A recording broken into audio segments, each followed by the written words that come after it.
اللهم إنا نسألك علما نافعا ورزقا طيبا وعملا متقبلا يا رب العالمين. السلام الله عليكم ورحمة الله تعالى وبركاته صاحبي كسو دوادا Somali Community College iyo casharadani ala ku saabsanaa barashada luqadda Englishka ilaa haduu kala noqdo cashirkeenan wuxuu noqon doonaa cashir conversation ah oo u dhaxeeya between a teacher and a student arday iyo macallin conversation between student a conversation wada sheekaysi between u dhaxeeya a student arday and a teacher iyo macallinkiisa about oo ku saabsan mawduuca macalinka iyo ardayga wada hadlayaan exam preparation diyaar garowga imtixaan loo diyaar garoobayo macalinka ayaa hadalka bilaabay wuxuu yiri hello Rohan have you started preparing for the exam diyaar garowga imtixaanka ma bilowday to prepare means waxa uu diyaar garowaysto to get ready macnaha waxa uu macnaha diyaar u noqonayso Rohan marka wuxuu yiri no teacher maya macallin I will start waxaan bilaabayaa from tomorrow onwards beri wixii ka bilowdo tomorrow on macnaha wixii beri ka bilowdo markii beri saa u bilaabato beri ayaan bilaabay macnaha diyaar garow macalinka marka wuxuu yiri teacher macalinka marka wuxuu yiri the exam is too near Rohan examka aad ayuu u dhow yahay macnaha exam is around the corner marka macalinku uu macnaha ama maalin ama laba maalin waxa examka dhimka ka dhiman tahay marka do you remember miyaad xasuustaa ama ma xasuustaa do you remember your marks in the last exam natiijadaadii imtixaanka u dambeeyay ma xasuustaa marka wuxuu yiri it will be best waxay fiicnaan lahayd if you improve haddaad macnaha kor u qaadi lahayd macnaha meeshii macnaha improve ku samayn lahayd tusaalahaan haddaad content sida 60 ka dhigi lahayd ama 70 ka dhigi lahayd asaas la improve wax kor loo qaadayo this time waqti hadda macnaha imtixaanka lasoo dhaafay natiijadiisii way fiicnaan lahayd inaad kor u qaadid this time imtixaanka soo socda and why are you still saying tomorrow maxaan u leedahay beri waan diyaar garoobay hadda ma bilowdo macnaha Rohan marka wuxuu yiri I will study from today teacher hadda maanta ayaan bilaabayaa macnaha I will study from today teacher maanta ayaan macnaha bilaabayaa macnaha cashirkan akhristo study means waxa macnaha diyaar garowayso akhrisanaysa aalada macalinku wuxuu yiri you don't look like interesting macnaha soo ka cagjiida ayuu arkay marka wuxuu yiri you don't look like interesting still uma ekid mid xiiseynaya macnaha inuu wax barto macnaha ama akhristo u xiiseynaya wali uma ekid you don't look like interesting still uma ekid macnaha mid xiiseynaya ilaa hadda macnaha waxaan arkay wuxuu yiri teacher macallin actually math run ahaantii ama dhab ahaantii xisaabta is too tough for me aad ayay igu adag tahay I think waxaan u maleynayaa I have to upgrade my basics macnaha hoos ka soo bilaabo macnaha xisaabta minta hoos ka soo bilaabo kor u soo wada macnaha ayay igu habboon tahay otherwise haddii kale I couldn't study ma baran karo macnaha well alone si kaligiis macnaha si fiican uma baran karo macnaha hoos ka soo bilaabo waay that's why I'm still confused waana sababtaan weli aan u wareersanahay confused means waxa macnaha ku wareertaa meel ka qabta garanaya la yiraahdo confused macallinka marka wuxuu dhahay teacher muxuu yiri macallinkii why you have not told me this before sababtaad igu sheegin tan hore maxay tahay why you have not told me this before maxay tahay sababta aadan tan weli hore igu sheegin macnaha xisaabta ku adag tahay sababtaad igu sheegin hore maxaa waay I will have help you waan ku caawin lahaa and now hadda you don't worry macnaha waan ku caawin lahaa and now haddana you don't worry waxba walwalin I will help with you the basics macnaha xisaabtii qaybta hoose ayaan kugu caawinayaa come to the office evening galabkii xafiiska imow at 4 o'clock 10 saac after class marka class laga baxa ka bacdi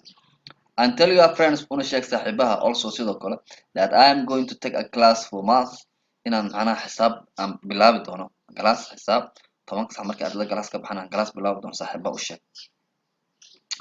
and ask them weydii to come if they are interested un weydii haddii macnaha ay xiiseynayaan in ha imaadaan macnaha thank you so much teacher macallin aad ayaad umahadsantahay thank you so much teacher markaasuu macalinka wuxuu yiri you are welcome it's my duty soo dhawaaw macnaha waa shaqadeedu waa macnaha waxaas way carabta dhahan waaye macnaha laa shukr cala alwaajib macnaha qof markuu wax waajib ku sameeyo macnaha thank you waa iska xishmad laakiin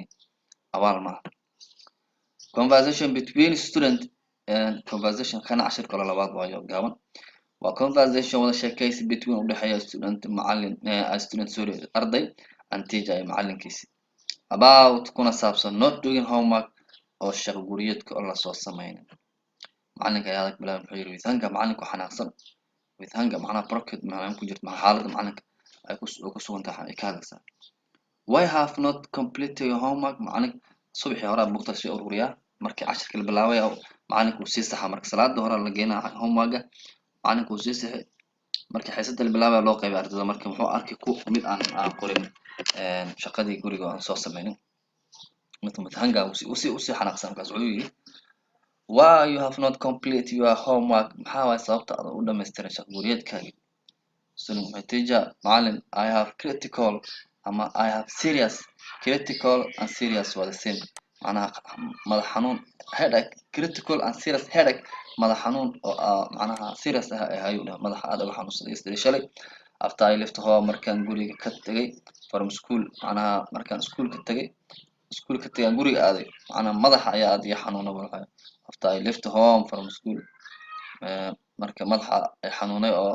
wuxuu dhahay shaqada saas ayaan u sameyn waayay macallinkuna wuxuu dhahay marka